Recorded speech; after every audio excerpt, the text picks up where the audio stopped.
So I had chosen to do the Jesus ADS, Ram Ram Ram Ram. But on the other hand,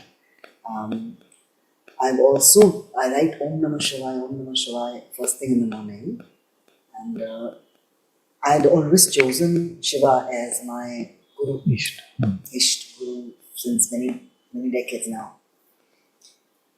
I don't, but you will have to tell me, do I stay with one Isht and just dig in deep, should it be Shiva? And I should just go back now to Om Namah Shiva ADS, since I'm also writing to Shiva, and I don't know what to do. I'm confused. I will do as you try the Shiva one. Try the Shiva one. But in general, is it better, Father, to stay with that one Isht and dig deeper with that Isht? It's a question in that general, many of yes. us have. In general, yes. Not necessary. Not necessary. Not necessary, of course. Because there is no actual difference. There is no actual difference.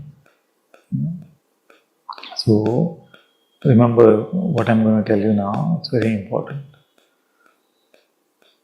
If you were to use some upside down language, but your intention was to be with God, you feel like there's ever a chance that He doesn't know that. You see?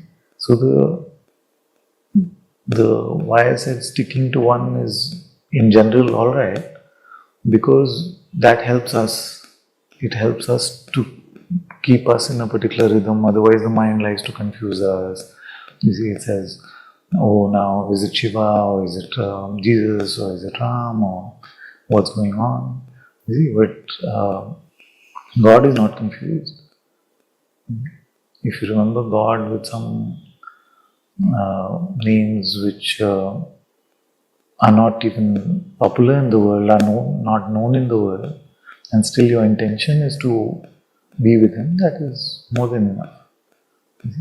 But if your mind is getting confused and you're not able to dive in as deeply, it is not becoming Nirantar Japa because you are a bit conflicted about this, then you can stick with one. What comes out as one word name most comfortably from the heart is Ram. It's Shiva doesn't come from here. Like I'm talking to you, I can feel the Ram come up, go down, come up, down. It's just that because the mantra prayer has been Om Namah Shivaya for so long, that there is that aspect of it also. But it's not the Shiva is not coming up from the heart. It is Ram. So do the Shiva prayer with the Ram mantra at the end. That's fine. It's so beautiful that just saw an episode of the Ramayana. So in which what happened is that Ramji does this puja of the Shivling before going to Lanka. So he said, from this day on, Shivling will be known as Rameshwar, because Shiva is my Ishwar. You see, he is my. So Ramji said that Shiva is his Ishwar, and therefore it will be called Rameshwar. Then Shivji hears about this, or he's watching all this and sharing the katha with Parvati ji. So he says, see how sweetly he has turned it. You see, how sweetly has he turned it. Actually, it is Rameshwar because it is Ram hi Ishwar. And he says, Mere Ishwar to Ram hi hai. That is why this Shivling will forever be known as Rameshwar. So there is no conflict because both are each other's beloveds. Why do you think I'm confused? Because I know Shiva's Ishwar is Sri Ram. Yeah. And Ram's Ishwar is Shiva. So do the Shiva prayer with Ram mantra at the end. So, Father, until I came into Satsang, all my friends were worldly friends. Yeah. Either college friends or business friends or other professional associations that we form and spend a lot of time together, and so you develop friendships. And now I've been very fortunate to have a whole new group of friends. I've kind of kept this philosophy that being in satsang, I should neither have desire nor aversion. In other words, don't judge other people or other situations. Be authentic to yourself, but don't recluse yourself, meaning don't, shy away. Let's say if you're, asked to talk about yourself, talk about yourself authentically, but don't sort of, decline all that, because again, you never know, if everything is Maya, then even the one declining it is another, if you take a judgment based on that, and again, you're believing the movie that's playing out. At the same time, this whole thing does lead to situations where you're kind of the outlier in the group, and especially most of the world is experience chasing, right? And then they want to drag you also into it, right? And then I'm sort of getting faced with certain uncomfortable, things that I wouldn't want to do on my own. But then now it's like everybody wants to do it. So then, it's, you feel like you're spoiling the mood of others, but at the same time, it's not resonating with what you would do on your own. So but at the same time, I didn't want to give up stuff, just let it play out and, witness it. But it's causing dissonance, right? Because you're in these situations. And so I don't know if there's any prescription on, good company, bad company, or all company is beautiful as long as you detach yourself. I don't know if there's any prescription on how to go about life and relationships, in particular friendships, and these sorts of things. Thank you for that question. We've been speaking a little bit about this. What is satsang versus what is kusang, or susang versus kusang? So satsang is when you are keeping the company of God. It doesn't matter what's happening on the outside. But many times you notice that it is easier to say it doesn't matter what is happening on the outside, but that which is happening on the outside does seem to make an impact on whether you're sitting in your heart or whether you're getting involved in Maya or not. So to be in Maya is to be in the bad company. To be with God's presence is to be in the good company. Now, you have to determine for yourself based on experience, saying that can I go into this worldly company and still remain in God's presence?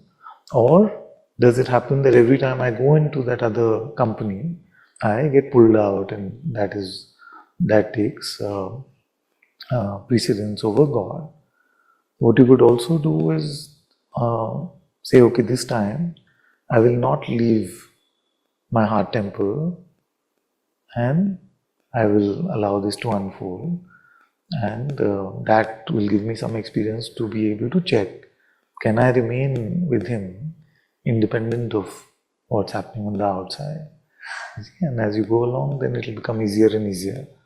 You could be wherever, but you will remain deeply in your heart, you will remain deeply with your inquiry and with your prayer. So what to do in a particular instance? That you have to allow yourself to be guided from the heart, to be checked from the heart.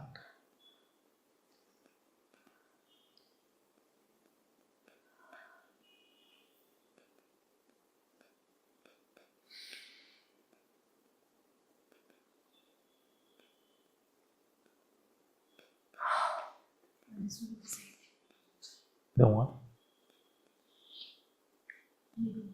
Okay. You said no, like maybe you notice that you're getting things. Yes. Because then I want to see it that. Very good. Very good. Because I don't know, I might not even notice. Yes. Yes. Yes. So just the part that I can share with everyone is that this Maya is the great con artist. It will hide everywhere. You see? Even that's why Kabir Das ji said that even in the devotion of the devotee it can hide. You see? So the avoidance of God can be even done by spiritual things. You see? That's why anything that takes us away from God, even if it seemed like spiritual to us or to the world, is actually non-spiritual. And it could be very primal things that when we reach very subtle levels, then our sadhana is to deepen so much in our heart that we become unconcerned with the most primal seeming experiences. You see? So let them happen if you can stay with God. And you know what you can stay with God means. So if you are with God, then like we were saying that even if you're surrounded by bad company, you will not be touched. You see? But if you're not with God, then even the most sublime or most beautiful experiences can be actually distraction. No, I think I'm not able to get what you're saying. I know what you're Yes, saying, yeah, but yeah. I'm not sure when that's happening. yeah. So that's what. So this was the context, but we'll keep watching it. What cannot come as a distraction to God? What cannot come as a distraction to God or distraction from God? Yes, but anything phenomenal, that is what Kabir Das ji is saying. He's saying that even the bhakti of the bhakta can be a distraction. What is more pristine than bhakti? Can't. But the idea of bhakti can become a distraction. You see? So we have to be completely empty, fully naked, fully innocent, and just for God. When we're just for God, then we can be just with God. When we're just for the world and God, then it is very difficult. Or when we are just with ourselves or our experience and God, then it can be very difficult. But in my instance, I feel that when I'm totally open and empty, then the natural inclination is to withdraw and become silent. So just imagine you're in a party and there's all kinds of cocktail chatter going on about something or the other, and frankly, from a position of withdrawn, it just doesn't. None of it seems meaningful, right? If somebody's talking about what a beautiful vacation they went on, a great hotel, or making fun of somebody else or whatever. None of that stuff really, it doesn't resonate, right? It doesn't stick. So your natural inclination is to then withdraw and become silent. So you're just listening.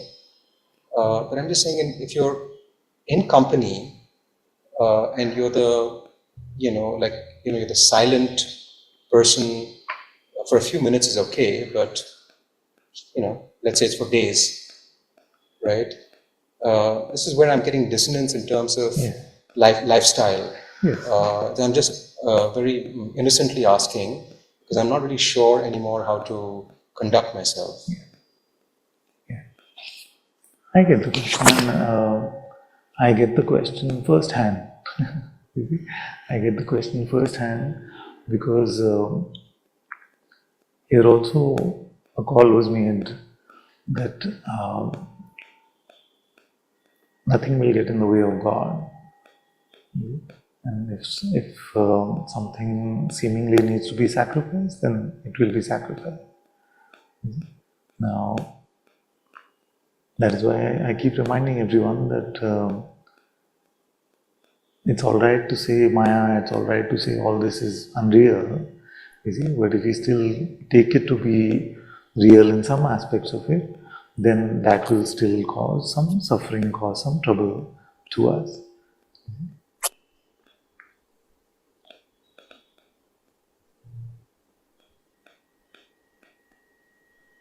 So use the dissonance, use the distraction to dive more deeply within.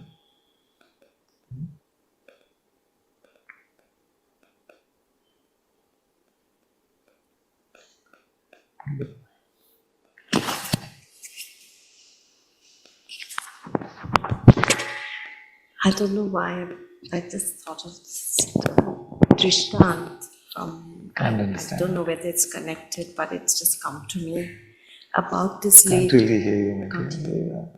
Is it, should I put it off? Now is it better? This is This Drishtant came to me, and I don't know if it's connected to our discussion, but it just very strongly come. There was this lady who went to a sage. yeah. And she said that please help me because I'm really suffering. I want to be free, and but I'm in chains. I'm no. She didn't say she's in chains. She said, but I'm unable to be free. Yeah. And I need your help. Yeah. So he said she was in a sari and she was wearing a lot of jewelry. Yeah. And so the sage said to her that you can be free. Just, if you decide to take off all your jewelry, you are free. Yeah. I don't know. This is, it's a very powerful Drishtant because it is, I've seen sometimes when I have had in my journey like a feeling that I have to sacrifice something in order to be free. And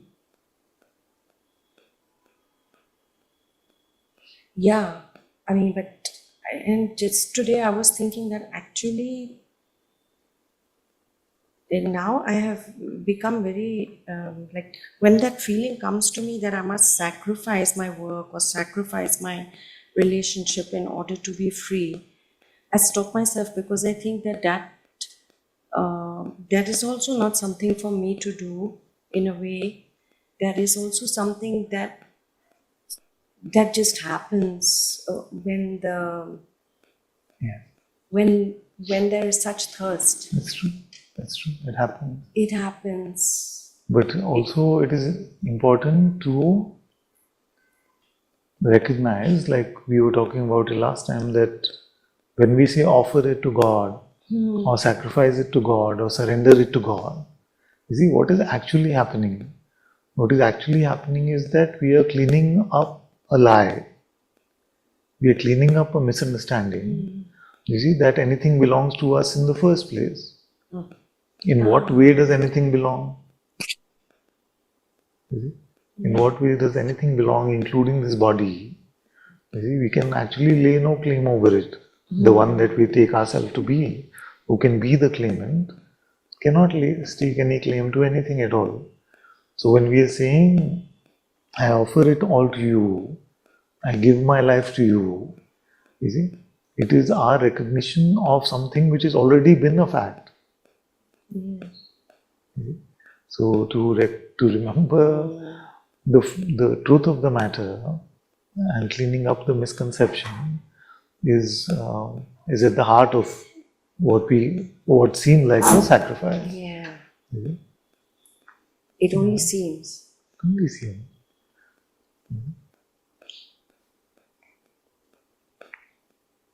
Ownership is, how is it to be determined? How can we determine the ownership of anything at all? It belongs to some name. Whose name is that? So we have to stay or become true to our insight, where we see that everything belongs to the light of this universe, which is God, which is consciousness itself. So our offering, our sacrifice, our surrender is a mere statement of that which has always been so. A mere recognition for ourselves, clean up of the false identity, of which ownership is an important leg for this identity. Just like doership, same way ownership. What belongs to us. So that very popular, after karmanne vadhikarasti, probably the most popular part of the Gita is, तो क्या लेके आया था, क्या लेके जाओगे? Huh? What is that pointing to? That what actually belongs to us. And what is that sacrifice? Nothing. Actually nothing. Because it has already belonged to him. तेरा तुझको अर्पण क्या लागे मेरा. Beautiful. So it's already yours. I am playing this game of offering it to you. Please accept my innocence and my foolishness to make such an offering. But please accept that my life is yours now. And if my life is yours now, then my things don't have any meaning.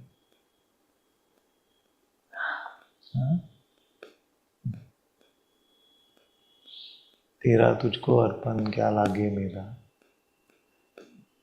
That what's yours is being offered to you. What is mine anyway?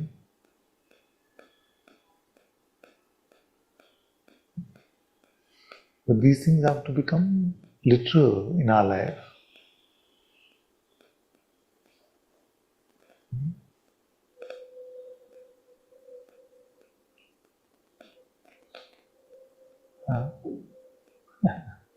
It shouldn't become like the usual. So everybody will sing Om Jai Jagdish Hare. Even on Diwali we will sing it. And in that also we may say Tera Tujhko Arpan, Kya Lage Mera. And then we pray to Lakshmi Mata to give us much more. Then we have. So that's why we move away from a lip service spirituality to a true surrender, to a true sacrifice.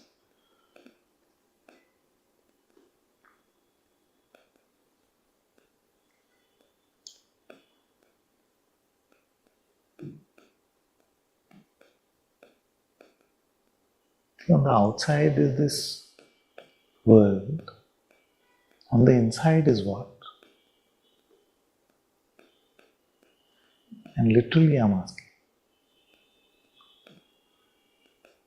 On the inside, is it flesh and blood? What is inside even that? Who is inside? Whose presence is in your heart? Doesn't everything already belong to him?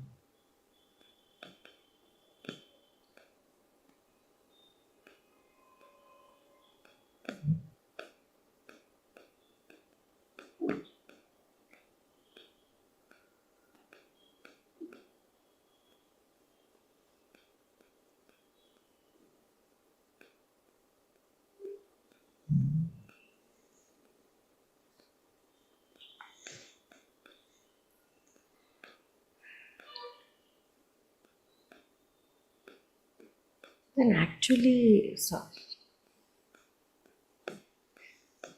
but then Father, actually in truth there is no sacrifice or surrender, there is only realization. Yeah.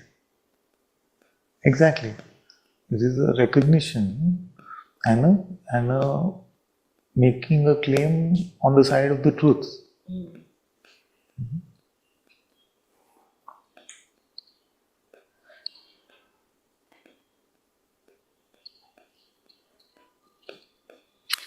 This body flaps around in front of us. This body flaps around in front of us. We claim to be able to move it. We claim to be able to own it, feed it, bathe it. We claim so much about it, but we don't know how to do any of that.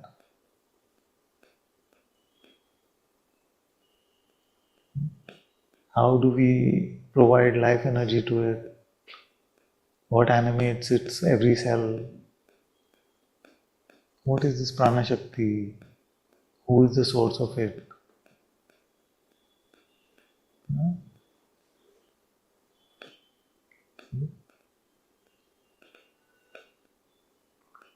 So these are the building blocks of Maya, these constructs which build on to the notion of me. And when me comes, then that is Maya. Main आया.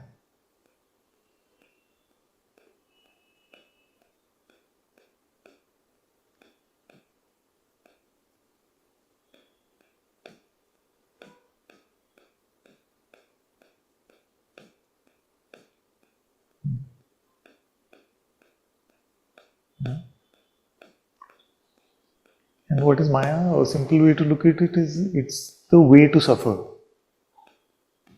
It promises happiness but gives you suffering.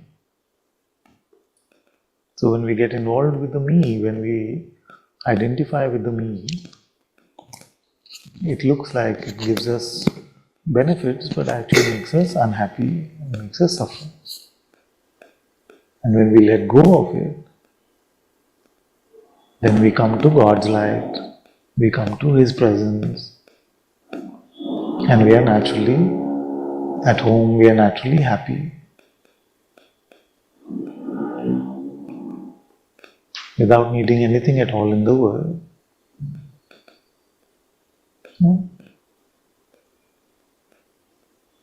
When you grasp, see, you're not finished grasping in this world. We will die grasping, but our stomach will not be full. When we let go, everything that we wanted is already here. What we wanted is an outcome of the grasping.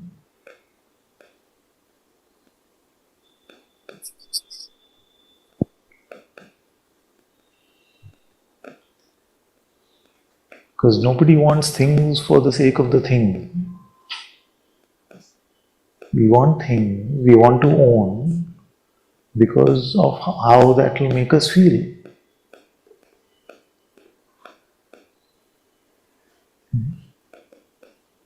Even if we say it is for to look good in front of others, even that is because of how it will make us feel.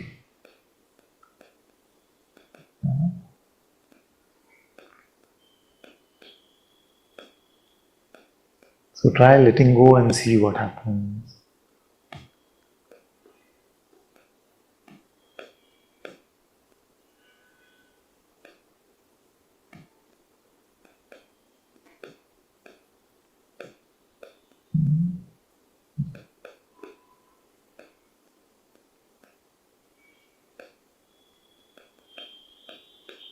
There are two types of treasures you can make. You can try and build a worldly treasure which you can't do anything with because you're going to die, it's going to go. There is some scheme like that where you can give the money to them or give your treasures to them, and they have promised to find you in the next life and give that to you. There is no better scam or scheme in the world. So, but what is the better treasure to build? Build your inner treasure, build your inner wealth. Let every moment go in building that inner wealth.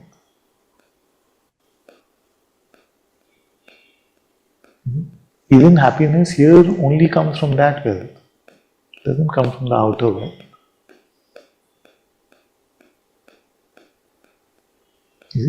How to build that inner wealth? Through remembering God, through remembrance of God, or through investigating, inquiring into the nature of your reality. So remember God or find out who you are. It's the same thing.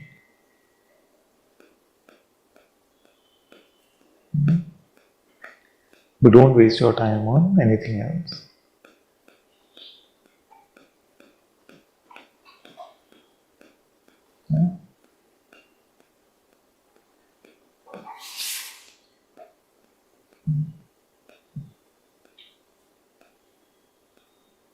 Don't waste your time on anything else.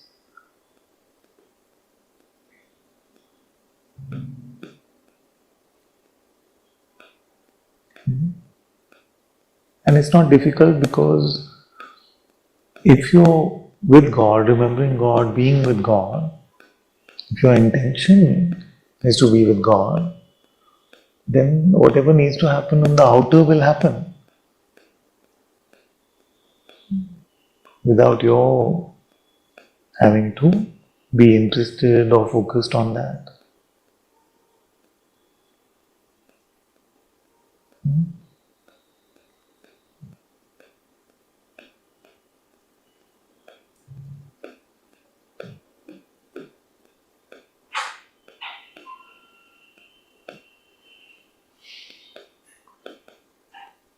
Even that decision to do something while remembering God, I mean, just Yes, exactly. Only be with God. All decisions, everything will be taken by Him.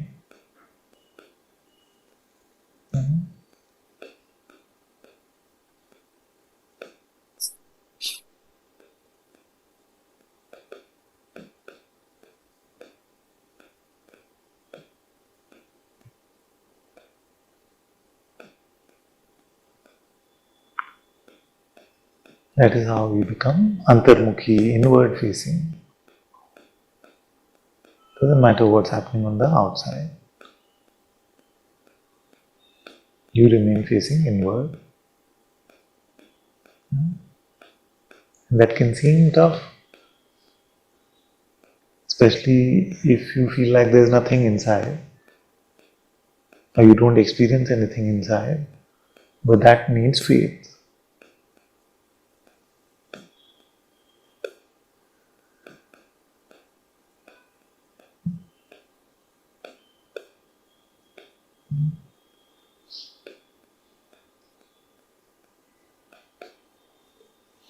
For a while it may seem like you went to your temple, the heart temple, and there was nothing at the altar.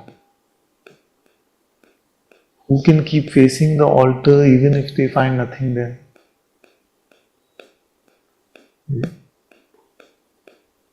At what point is our level of frustration?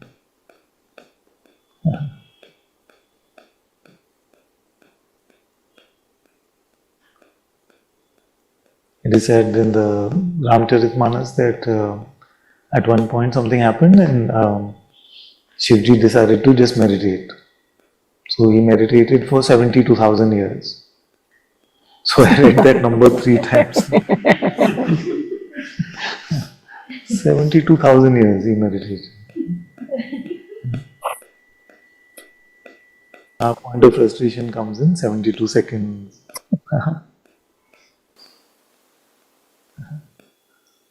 72 seconds or 72 minutes.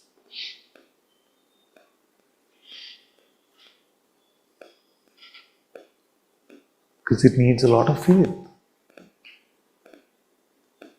It feels like a sacrifice. There is so much I could be doing in the outside world, involved with in the outside world, making so much more money, building such amazing relationships, supposedly. Never happened, but supposedly. But it can seem like you're sacrificing all of that and you're facing inwards, but you're not even finding anything. So how much time is the right amount of time?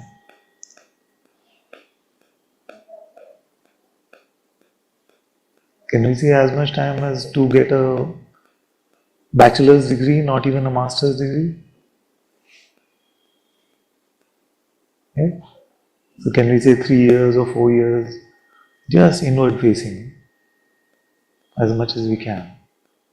Use our prayer, use our inquiry, but that is the project. We can't expect to learn even worldly skills in 3-4 years, but we expect to get instant outcomes in that which is the highest.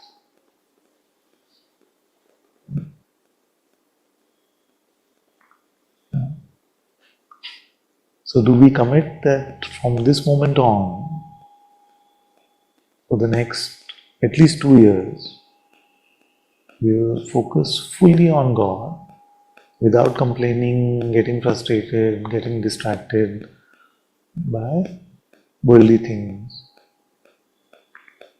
If you commit, then of course we will keep failing. I also fail every day. But that commitment will give strength to this intention.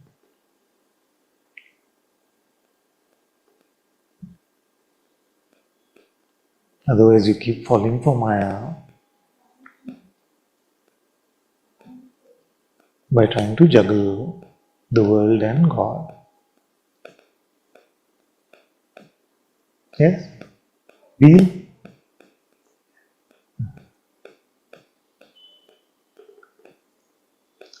Come what may, we are not going to leave Him.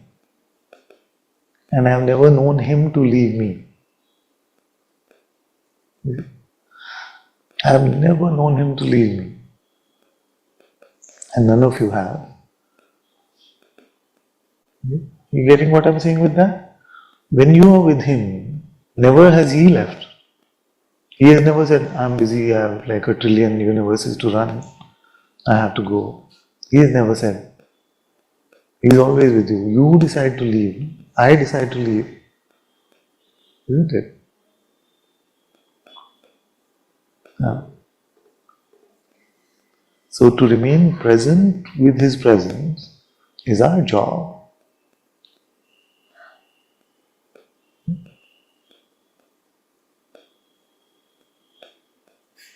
His presence is there.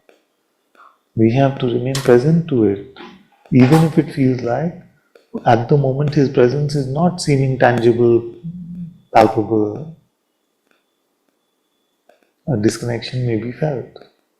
But how to recreate the connection is to remain present to Him.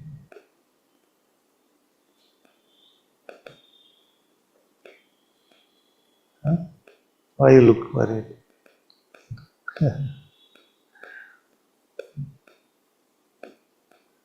Does it seem like too much?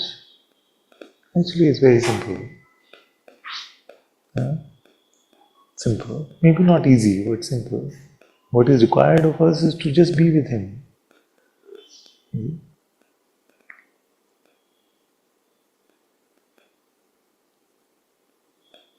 Huh? And I'm here to help you with any confusions about that. If your project is this one, which is my project, then I can try and help and also learn from you in that. But if our projects are different, then it becomes very difficult to help. Isn't it? Because I am trying to construct a little temple in my heart to God. That is my project. If you are trying to create a idol to the me, then our projects are very different.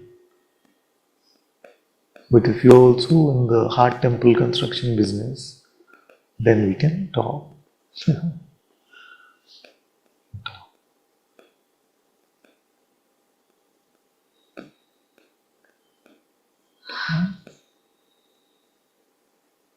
Every moment of your being with Him, your being present to His presence, is to add a brick to that holy temple in your heart. And every moment that you spend in distractions and selfishness and egotism and pride is to kick down one brick from the temple. You don't have to worry if you really commit to this and you've really built a strong foundation to this temple, then it's not that easy to kick down. You see? Because Maya will come and tempt the best of us. You see? So don't feel that in one moment everything is lost. You can always return. Even our biological parents are so forgiving and merciful, usually. So this heavenly parent is beyond all of them.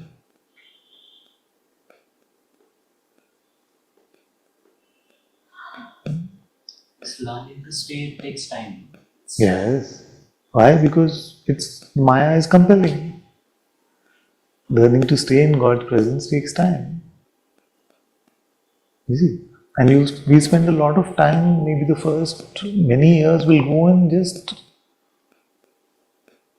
talking or thinking about spirituality rather than actually being spiritual. You see? Initially, for everyone, including me, it was about, do I understand the right things? Am I saying the right things? You see? Because every other project in the world seems to be about that. How do you pick up a skill? By understanding things about it. You should be able to explain things. Yeah? But spirituality is completely different. The instrument of spirituality is intuitive, is your heart. Yeah? So to let go of reliance on the false instrument and to start relying on your spiritual heart itself can take time. That's right. All the practices that you given us to stay, if I understand them, Yeah. it's Yeah. not. Then you can write a book about it, but it will not come from first-hand experience. It will take time to actually get to it Of course. where you are speaking. In the sense that, yeah, okay, it's okay. It will take time.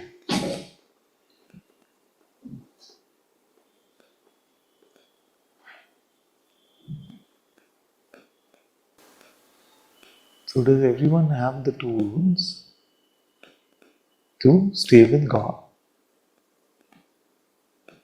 Okay.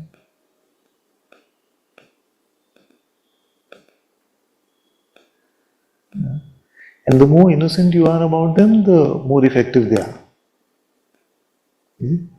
The more sophisticated you are in your head, the more ineffective they'll be.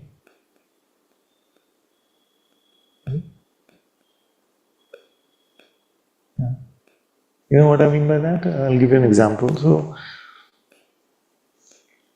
on some days, if this body is really tired, and there's nothing is functioning, there's very low life energy, nothing is moving.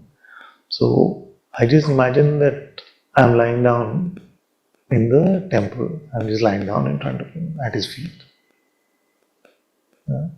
Now a sophisticated spiritualist will look at this and say, what is this? This is just, making up images and all of that. Okay? But in that moment, that helps me just be connected with him. He's lying down.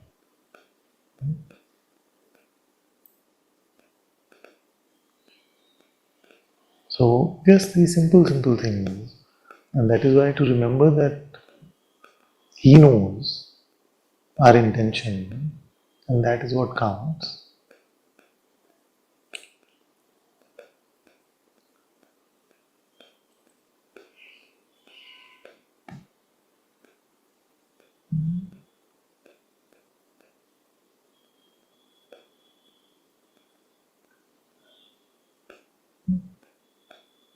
And don't worry about the method so much. So if your mind will like to confuse you about everything. You'll say, oh, but you're doing this and you're doing that. So is it this or is it that? But God knows, no, it's for Him. We don't have to worry so much about being right about this. And as much as we can, we do it with sanctity, of course. But sanctity is important, innocence is more important. If you offer with innocence, that's why even Chabri ke beer became nectar. No? Would you say that is sanctity to half eaten you're offering it to God? No, it's not sanctity, but is it innocence? It is. That is what is more important.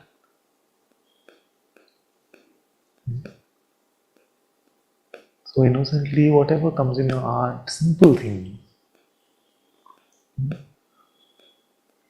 You Sometimes you want to talk to God. Just keep it simple.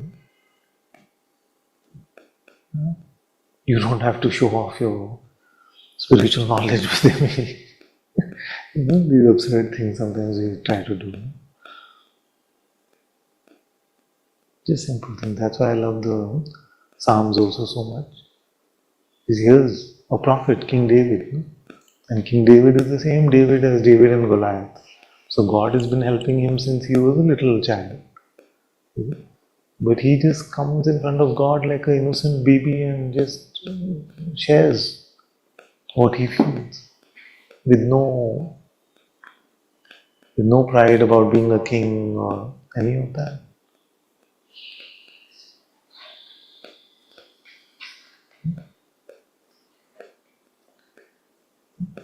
But also try to, whatever, this will come naturally, but I'm just giving some little clues, little hints. Spend at least as much time listening to God as talking to Him.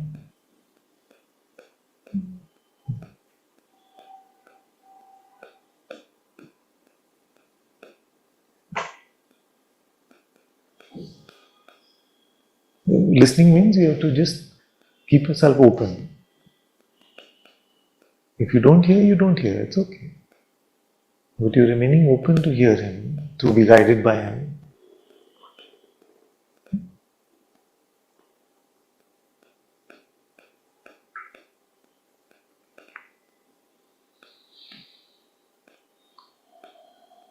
So use your prayer, use your inquiry, all the most beautiful tools are with you. You have all the building blocks for a spiritual life. Recording in progress.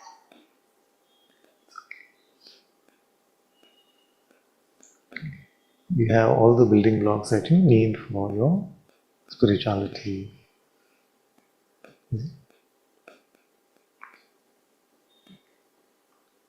And it will seem difficult, it will not always seem easy. And if it didn't sometimes seem difficult, then you're probably doing something wrong. Because your intention is to fully cut off the force field of Maya and live in the force field of God. And Maya doesn't give up that easily. So at those times, don't lose hope. So Zara, why? No, not for it's for everyone else. Okay.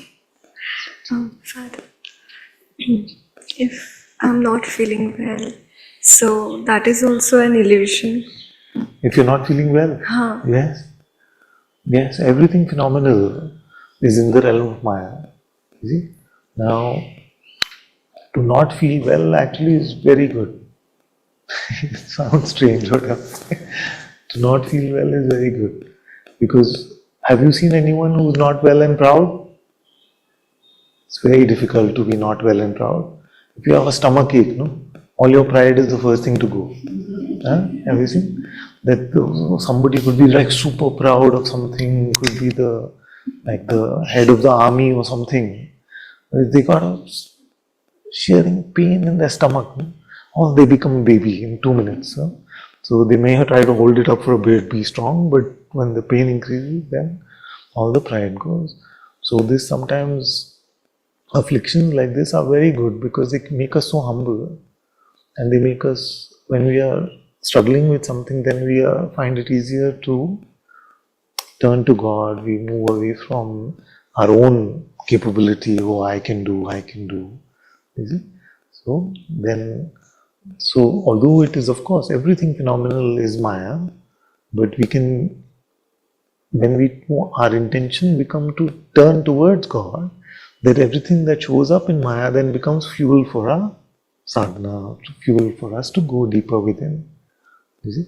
So we don't obviously have to agree with that during the time of illness, but it is easy to spot if we look back. You can see that we become so humble, and I've seen so many people in the world, in my family also, who otherwise could be very proud, but when they fall sick, then they become humble and innocent like children. So you start noticing these things in yourself and in others around you. Have you seen how someone who's proud feels happy? It's usually at the cost of someone else. And someone who's not proud is humble. Their happiness is so heartfelt. It's so natural, like a childlike happiness. So humility is very, very important. And life sometimes, when we're not getting the point, then it's God's grace sends us the point.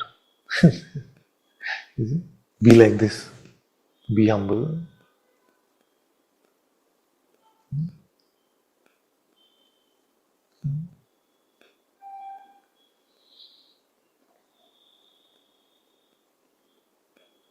And sometimes for sadhakas, when we fall sick, it's quite good, it's quite convenient.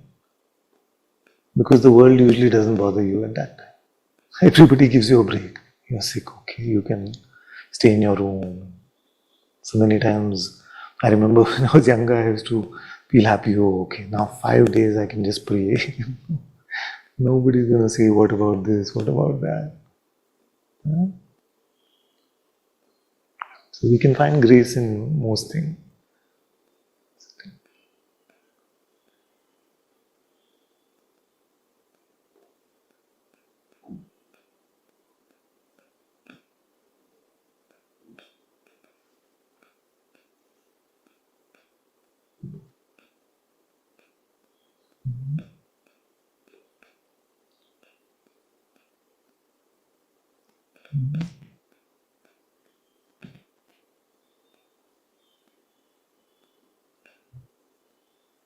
So, the project is clear. Hopefully the tools are clear. And now you just have to apply moment to moment. Let go of the false. Moment to moment. Stay in your heart. Stay in love is a beautiful anchor. Because love just makes it so easy. Makes it so alive to be with Him. Insight can be just like that. When you're immersed in insight, it is so deeply palpable, just like being immersed in love.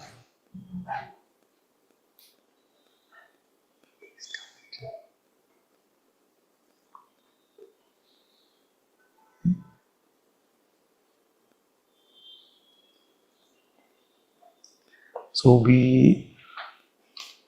even if it feels difficult, then be empty of pride as much as possible. Then you will be free from your anger. You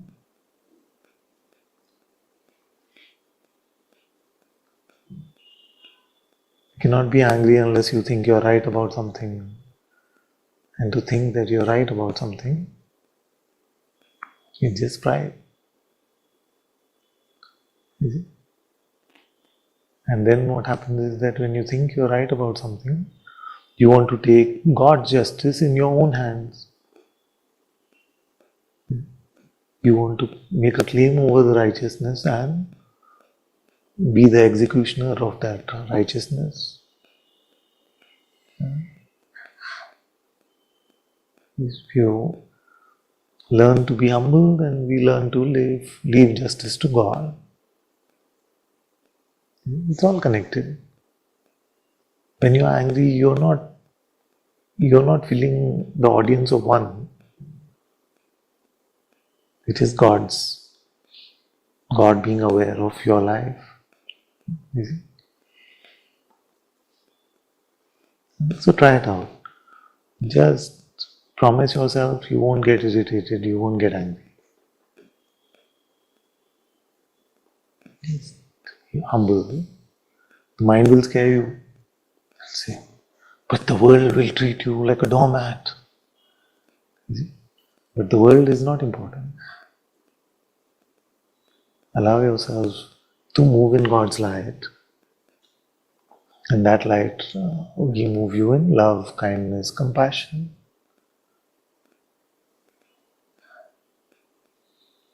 Yeah.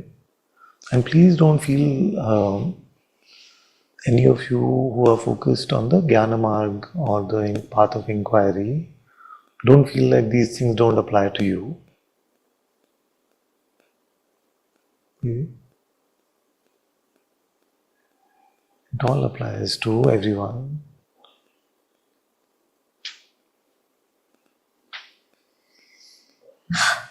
If you're truly inquiring, can you get angry? You would have really looked at that thought and said, who is witnessing this thought? And that thought would not have power over you.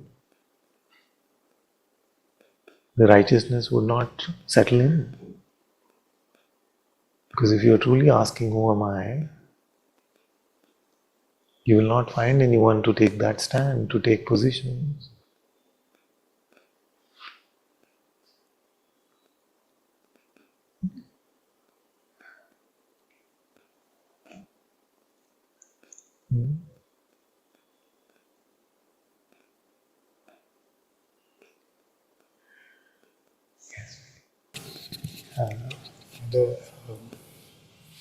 I'm constantly trying to understand.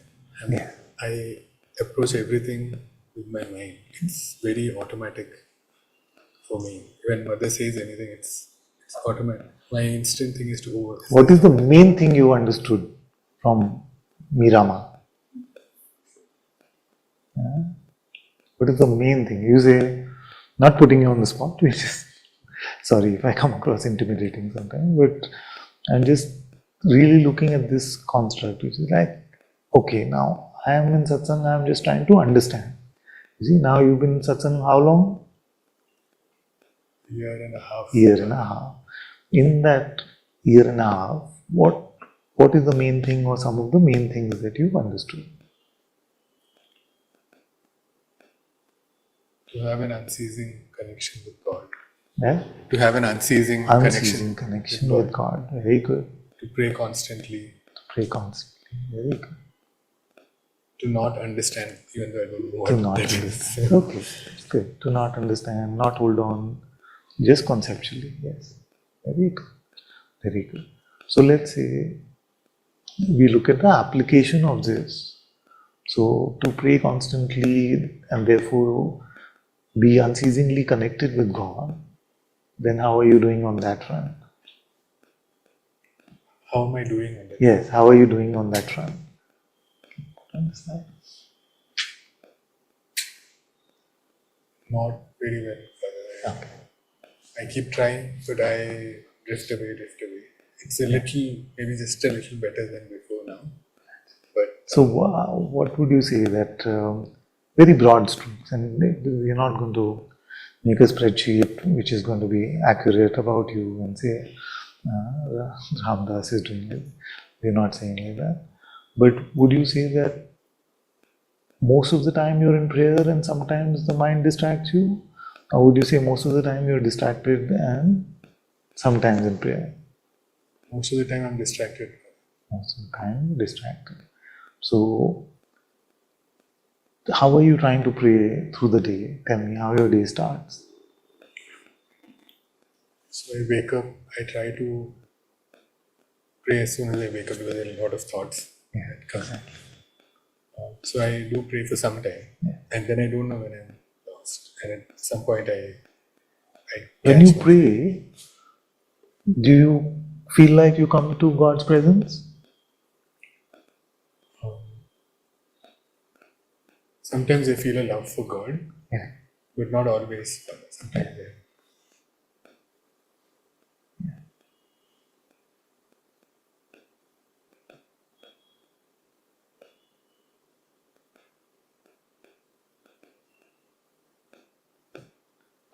So let's start like this. Let's say that if you were to start your day and you will not start any actual activity or engaging with anyone, till you come to that love for God. Will you do that? I can do that. Yeah. So don't start your day. I mean, the day starts, you wake up, but don't leave your bed. I mean, you can go brush your teeth if you want and do some very basic things, but don't really spread ego in the world. And you'll only spread ego in the world if you yourself are not in the love for God. And we'll talk about love and presence later, but love is good enough. So are you scared of the risk that might be? So suppose you have to spend the whole day then in bed just praying and waiting for the love to come. Does that sound like a risk? Yes, sir. Yes, then you must take that risk.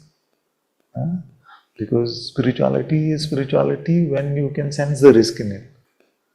A riskless spirituality is when we are not really paying the cost of discipleship. So we are trying to become disciples of the Atma within. And for that, we must be willing to risk our life. You see? So in this case, what is the huge risk? What will happen? Some actions of the day, something will not happen. You see? But that tests your faith. So you stay in your prayer till you feel Him in your heart, feel His love in your heart. And this applies to everyone. This applies to everyone. That don't start your day in earnest without coming to God's light. Then what will happen is that once this starts becoming natural, then you may go do some work or some other activity and things. Then you will say that, okay, now during that time I forget. So then you must use your prayer, or use your inquiry to remain, no matter what is happening on the outside. You stay in the heart temple, let the world move around. You see? So make the heart temple the center of your life. You see? Let everything revolve around that. But your job is to remain in that. You see? Then you will transform your life to a spiritual life. So if it seems difficult, then every few minutes say your japa, say your prayer. Are you using the prayer? Yeah. Yes. So just remind yourself every few minutes. Because things will be compelling, something will be happening and we'll forget. You see, initially it will seem like a tug of war, but it will become more and more natural. Then that, okay, we won't jump the gun. Next time when you come, then you report on this and then we see. But this applies for everyone. So then our spirituality, the rubber really starts to hit the road.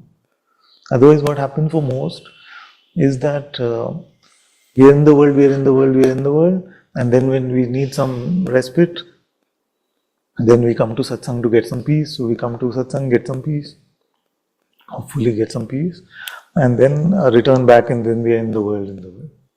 No, our Satsang must become constant. So this unceasing prayer and unceasing connection with God will come like this. Initially, it has to feel a bit like you're just finding it too tough. Initially, but you have to put yourself in that situation, and then we learn how to pray deeply and say, "This is too tough for me, God. Please help me." And these helpless cries start to come. Then the rubber is hitting the road.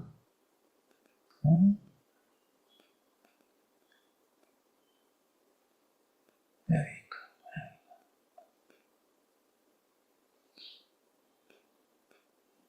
You see, and at that point, remember that He will not leave you.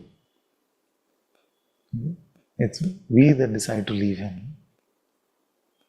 So our job is to just be present to His presence.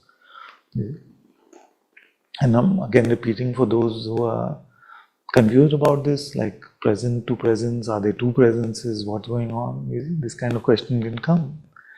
So you notice in yourself the ability to be present to His presence. You see, like Bhagavan said, abide in the truth, abide in the truth of yourself as awareness. So awareness is aware. Who is going to abide? You see? So Papaji said, be quiet. Maharaj said, remain with the sense I am. So then if I am is already remaining, who is there to remain in the sense I am? See? So it's the same as saying, be present to the presence. Be present to his presence. Why I am saying like that is because I want to make it really simple. I want to offer it in a simple way, which means that if you were with your best friend and you were just on your phone and your best friend was just sitting there and getting bored and irritated, you see, then they would be angry with you and say, but I'm with you, why are you not with me? You see? So our job is to be with God in that way. He is with you in your heart, why are you not with him? You see? So be with him. And then what happens is that it's self-reflecting, because actually the presence is the same. Okay? So the outward facing one starts to become more inward facing, so it becomes antarmukhi. Okay? So it's like the folded mirror facing each other, and then that becomes such a beautiful deepening. Okay? It's like a huge, beautiful merging that happens in your heart. Just stay with God. I've also said like it's like I need to find better metaphors for this, but it's like the snake eating its own tail. So as you just stay, then it's a deepening, ever deepening process. And then so much beauty will emerge from this, because you notice that like this, you're being guided by a supernatural force, which is not of this world. You're receiving guidance from your heart. Things are changing in your life in very strange ways sometimes. But this guide is out of this world, because it is the Sadguru presence, the Atma within, God's presence within. These are really true things. I'm not making a spiritual speech or something. These are literal true things. So you must take them very literally.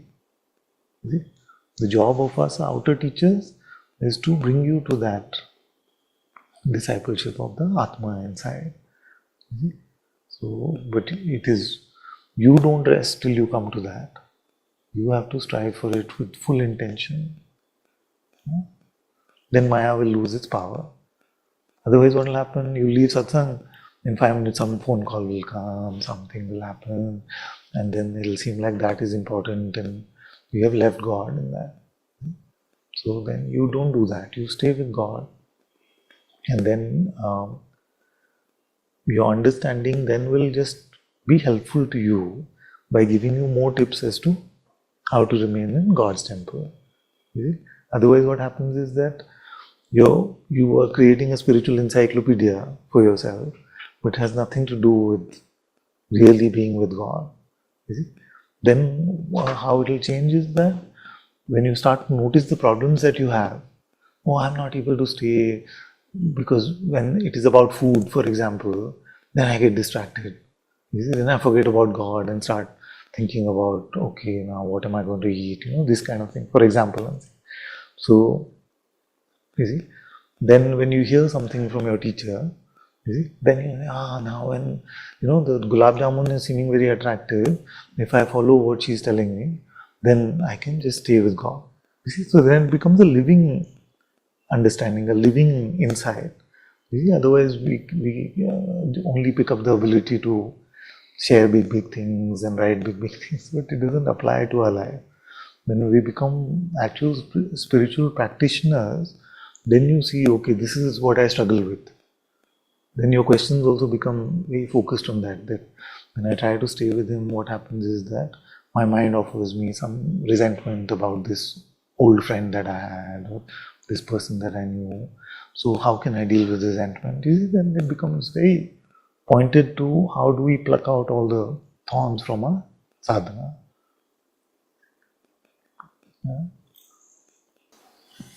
So when the presence is apparent and it's, as you said, the greatest teacher, and to immediately jump into my previous knowledge about how to stay with him, it feels somewhat like you also say, to rely on him. Once you're with him, Huh. then what do you go to knowledge for? Stay with him. It's not good, no, to do that.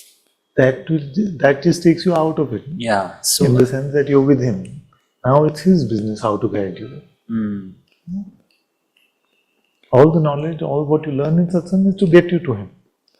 after that, you do rely on him only. Yes. That's how our spirituality is constantly alive and growing and evolving. See?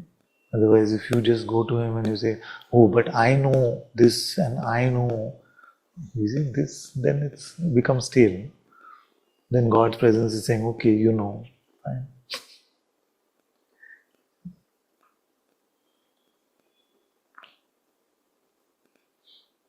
So in a way, it is a continuation of that previous question. So use the tools which you got in satsang to come to God, and then you just stay with God. And if you find yourself wandering out, you see, then use the tool again. And sometimes you don't know what will work. Also depends on so many things, I guess.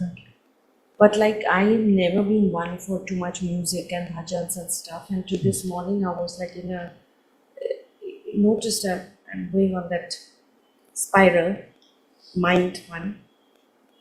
And so I put on this music, and then I said, oh, this has worked. So this a tool, so like it's gone into my box. Very good. Very good. I have some lifeline like this. I haven't forgotten the other question, but I have a playlist now of various. You can turn it on. Yeah, it's a bit strong. Just bhajans, just prayers, Christian prayers. Now, because of some of these children, Sufi playlist is being formed. So very beautiful. So there's so many tools in this way, supports, and we must not shy away from them because Maya has a lot of tools. Maya has so many tools. So then in our spiritual arsenal also we can have some tools that help to keep us in our presence. It would just be pride to feel like, no, I never need to listen to devotional music, or I never need to listen, never need to pray, or I don't never have to ask. We must not get caught up in spiritual pride. We don't know anything. We're just starting to learn how to love God.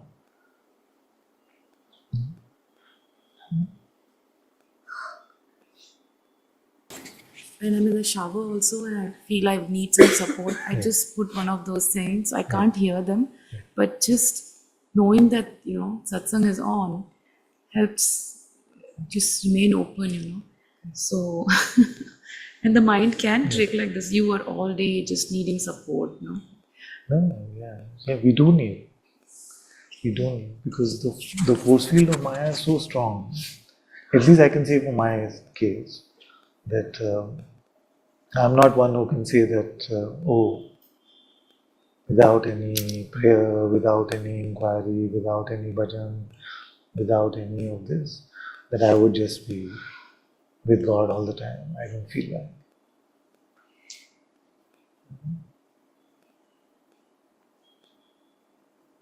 It's basically the mind saying you can do it yourself.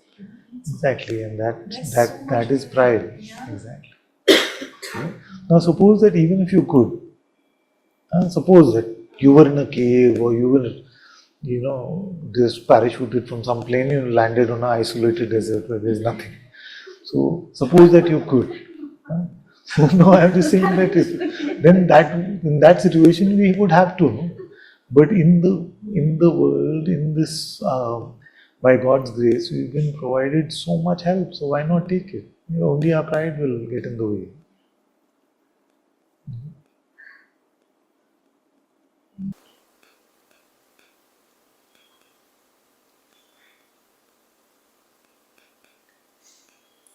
So take God as literally as you can. And God is.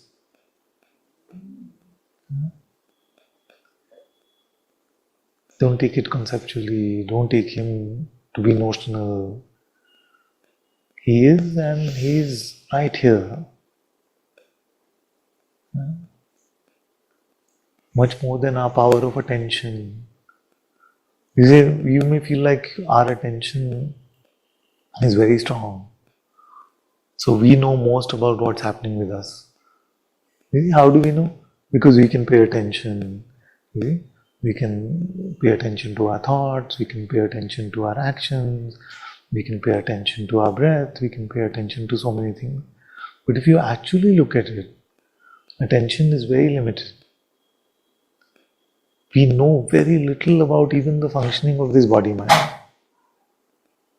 But it is His light which keeps it going, and He is aware much more than we are about ourselves. So He is the best one to rely on.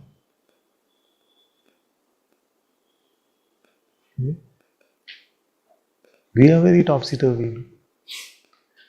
One moment we are full of happiness, saying, oh, I'm so happy, God is here, I'm celebrating, this can never go, this is it. And 5 minutes later, we are just like, oh no, I'm just the worst, nothing is happening. I'm just wasting this life. And we can go from elation, celebration to despair in 5 minutes. So we actually don't know as much as we think we do. But He does. And He is here. And His presence, His Atma is within ourselves. No gift in the world can come to 1/1,000,000th of this gift that we have.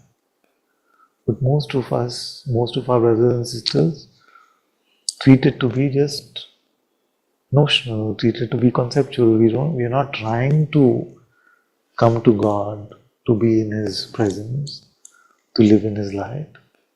We are just looking for some iodex, some pain relief from time to time. But that's not enough. And of course, those who need that relief from pain, may they have it, but may that lead them further into His light, His presence.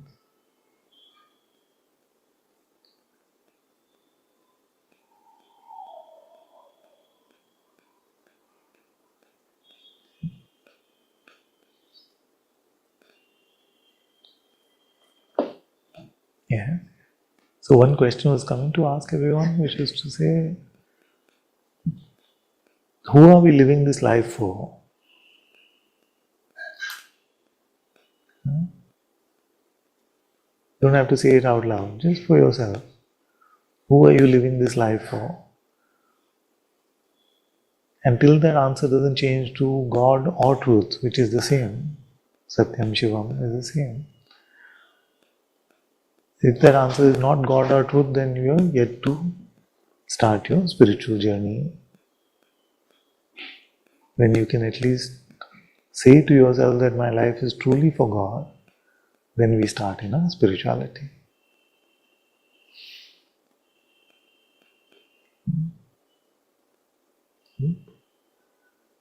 Will it always be that way? No, we will fail. We will fall for Maya's tricks. But at least we are letting go of that, what we take to be ours, which actually isn't. We are letting go of that and surrendering that to God.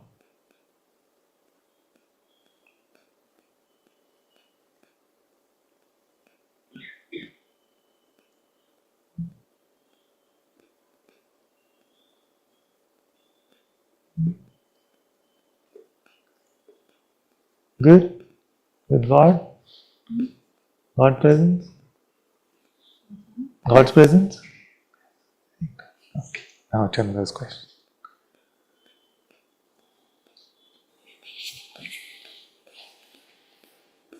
It's not really a question, Father. It's more like a admission. I'm really sorry if I still get pulled out into, oh my God, should I pray for the war in Ukraine? Should I pray for the Hamas and the Israel fiasco, conflict?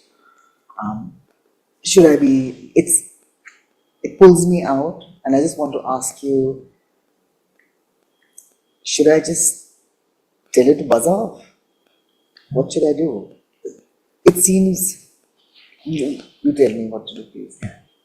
I find actually these to be great opportunities because I'll open my messages, I may be caught up in some work, something like that. I've forgotten about God, suppose, and someone says, Father, please pray for this one. You see? So when I pray for that one, it connects me to God. So they've given me a gift actually. I'm not doing them any favor. I feel like, oh, thank you, because I was lost doing God knows what, but in your message, I got reminded to pray, and I pray for this one or that one or you or the world or myself. What's important is the connection. So I use these opportunities to reconnect. So does that answer? No? Yes, it does. Very much so. And it's a follow-up question of when they say you should serve humanity, serve other than yourself, then do I wait for a nudge from the Lord God Guru, or if I feel or see something that needs to be done, should I just do it? Atma will tell you. As a disciple, your first job is to come to the discipleship of the Atma. Once you come to that, then your life will be truly in service to both God and to your brothers and sisters. So right now, your project is just to build that temple, to build a strong temple in your heart, which can keep your life then focused. So to be in prayer, it could be towards or for something or somebody or a situation, but to be in prayer,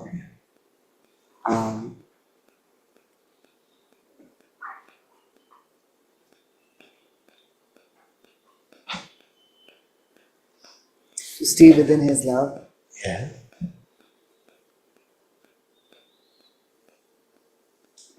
To find the depth of His love also. Because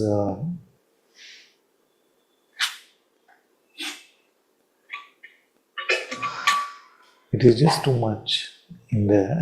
It's just too much. You see, the love.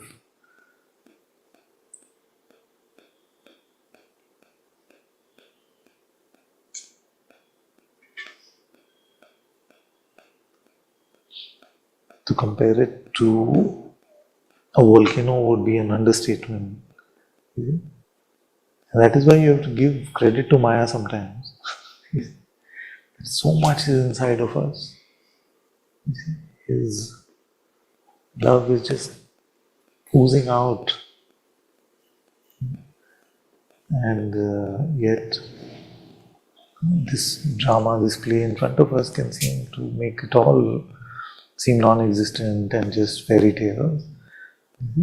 And seem so we can never come to the depth of His love, but we can keep diving deeper and deeper in.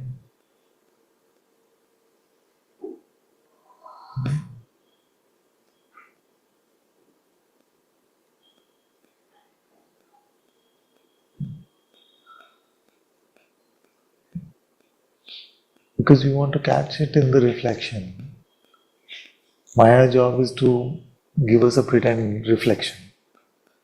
We want to catch it in a love in relationship. We want to catch it in some other worldly pleasure. But these, just like you can't catch yourself in a reflection in the mirror, you can't really meet it like that. It has to come from within.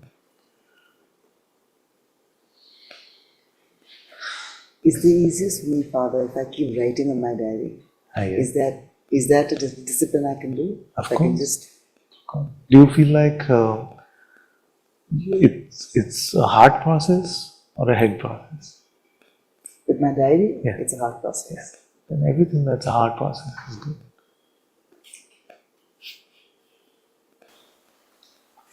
Today I was doing the ADS and then Today you did the I was doing the ADS and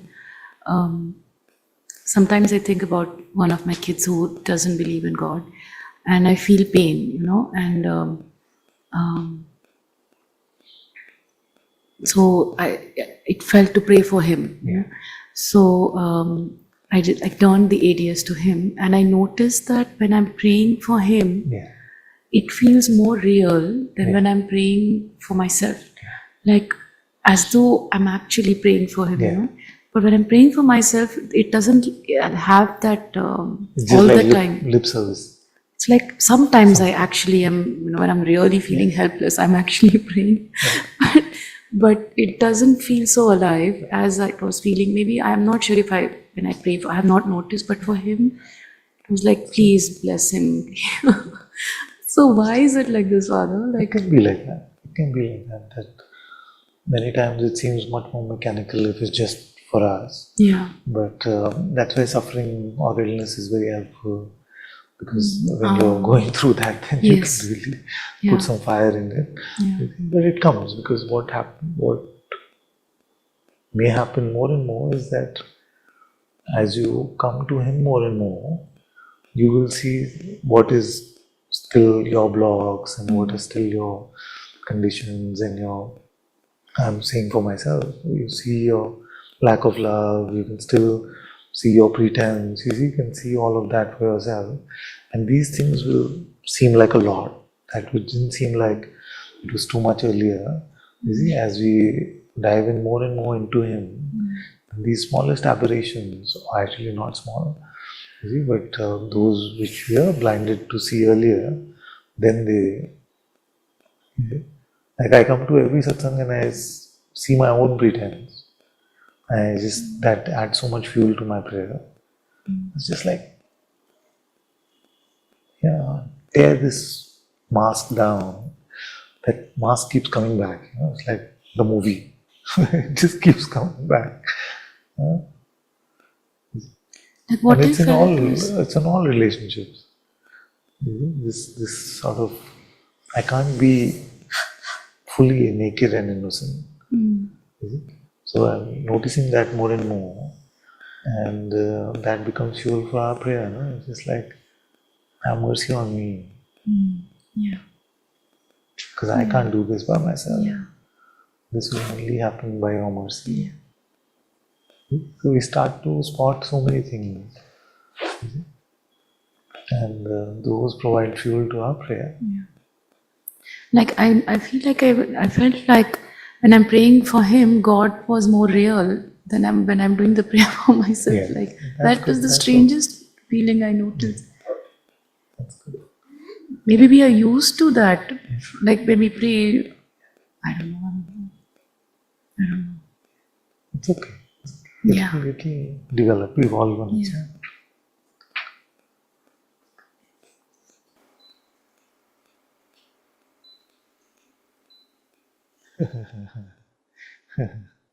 One child says, Father found it a bit funny when I do ADS for another, especially for the ones I feel anger with them. I enjoy saying the sinner part a lot. It releases my anger, then it changes.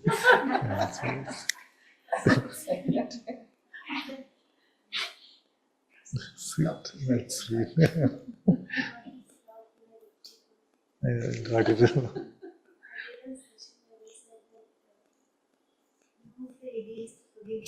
Yeah. Because I felt like it's so important to forgive people. And we did a session and they were like, but if we say a sinner, we'll feel good about it. Yeah, for them. Yeah, he is a sinner. Like that. Even yesterday somebody said, That's a good insight, actually.